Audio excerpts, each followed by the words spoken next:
Act 2. The Manilamen of St. Malo. There is an oral tradition that since 1763 there have been Filipinos in the New Orleans area. But the earliest documentation on the Manilamen is in the March 31st, 1883 edition of Harper's Weekly, a news magazine published in New York. In it, we see pictures and read a long article about the Manilamen of St. Malo in New Orleans. Thanks to this news magazine, we learn about the Filipinos who in 1800s lived on Lake Borgne in St. Bernard Parish near New Orleans, making a living catching and drying shrimp. The author, Lafcadio Hearn, 1850 to 1904, visited the Manilamen in 1883 and spent time with them, learning their story.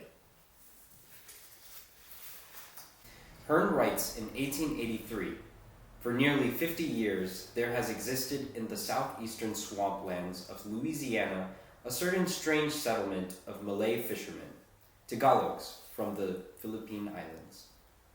Most of them are cinnamon-colored men, a few are glossily yellow. They speak the Spanish language and the Malay language, probably Tagalog. There is only one white man in the settlement, the ship carpenter, whom all the Malays address as Maestro. Of the 13 or 14 houses, the most picturesque is probably that of Carpio, old Carpio, who deserts the place once a year to play Monte in Mexico. It is at Hilero's great casa that the Manilamen pass stormy evenings, playing Monte or a species of Spanish quina. There is no liquor in the settlement, and these hardy fishers and alligator hunters seem none the worse for it.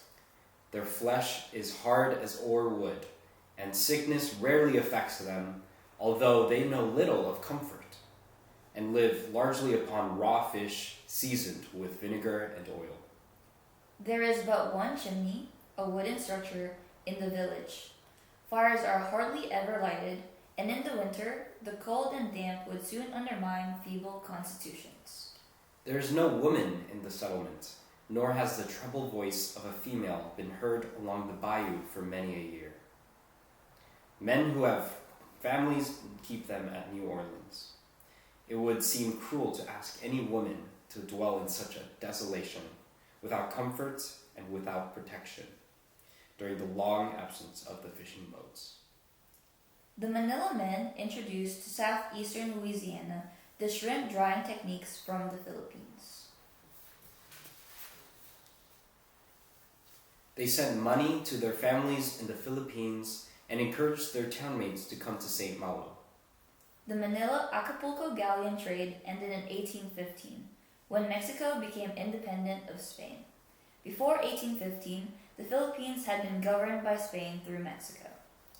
In 1915, the village of St. Malo was destroyed by a Category 4 hurricane that swept through New Orleans. The Manilamen also founded other settlements similar to St. Malo in nearby areas. They included the bigger settlement called Manila Village in Barataria Bay that existed until 1965 when Hurricane Betsy destroyed it permanently. The last of remnants of the Manilamen's villages were destroyed by Hurricane Katrina in 2005. A historical marker to commemorate Manila Village was unveiled in 2012, and another one for St. Malo in St. Bernard Parish was installed in 2019. How, why, and when did the Manilamen came to be at Lake Borgne in New Orleans? According to Hearn, when he visited Bayou St. Malo in 1883, the villages had been in existence about 50 years. So St. Malo must have been founded around 1830. The Manila-Acapulco galleon trade ended in 1815, when Mexico became independent from Spain. Could the Manilamen have been sailors on the Manila galleons and somehow made their way to New Orleans in 2,683 miles away?